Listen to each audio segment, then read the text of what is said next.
What's up, guys? It's Chadlantis. I want to show you Xur's location once again, which is in the hangar bay, which is near Merida Holiday. Go down the stairs, take a right. Let's see what Xur has for us this week. I'm excited. I feel like never mind. Never mind. I take back my excitement and everything I felt, and I'm going to just throw it away. So what we have this week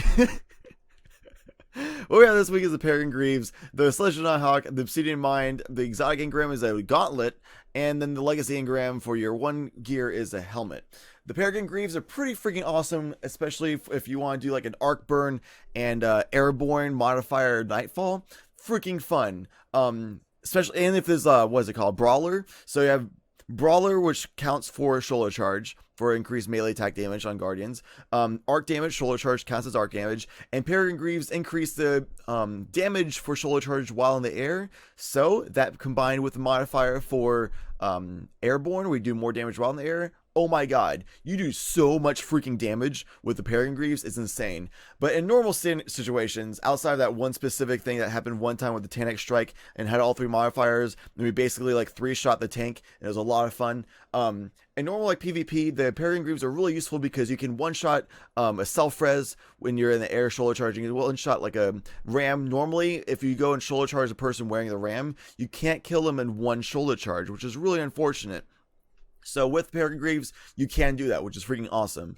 You can pretty much one-shot any super. I haven't tried it against a Stormcaller or a Sunbreaker yet. I haven't really found the opportunity to do so before they just kill me on the way to them.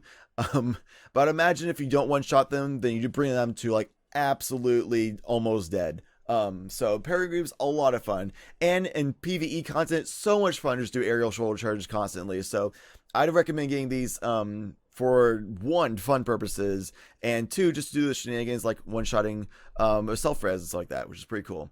The Celestial Nighthawk, this is not useful whatsoever in PvP. I've already covered this in a previous video, but in PvE content, you can get that one big shot to kill like a lot of like major opponents or do a lot of damage to a boss, etc. So it's a lot of fun. It makes the golden gun really useful for boss fights and strike content and stuff like that. Alone. Also, it's pretty cool that the eyes light up when you ADS or aim down your sights. That's really awesome. I really like that, like, those little intricate cosmetic designs. It's pretty cool. But yeah, in PvP, it gives you only one shot. You one-shot everything anyway as a golden gun, so it's not really useful. Obsidian Mine, Nova Bomb reduces cooldown of next Nova Bomb. This is a lot of fun in PvE content because you just bomb enemies all freaking day. It's great. In PvP content, it's not that big of a deal because you only kill like one or two enemies. It's kind of one of those things where you gotta kill a lot of enemies and you get a lot of super back kind of a deal. And I don't know, it's just you're pretty much going to run Sunsinger or Stormcaller anyway, and if you run Nova Bomb, it's you probably want to run a Ram, which makes all of your melees trigger lifesteal effects or trigger the melee effect of, I think it's just triggering lifesteal. You know what, I can check. Yep. So gains increased armor, period. Like I said before, survive solar charge, really freaking useful. You also, on your Voidwalker melee, your melee attacks trigger lifesteal on hit. You don't even need a melee charge. Just every melee you trigger freaking the lifesteal on hit.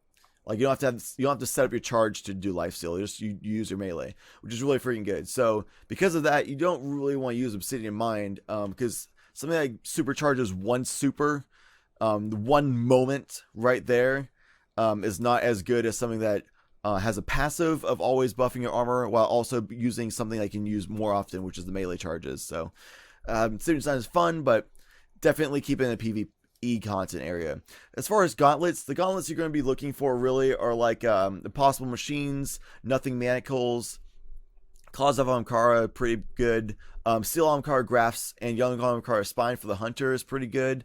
You want Rune Wings for like the Titan, and that's about it. There's the Titan Gauntlet that lets you get a boost for the Sunbreaker. I forget what it's called. You'll let me know in comments, I'm sure. But that's pretty useful as well.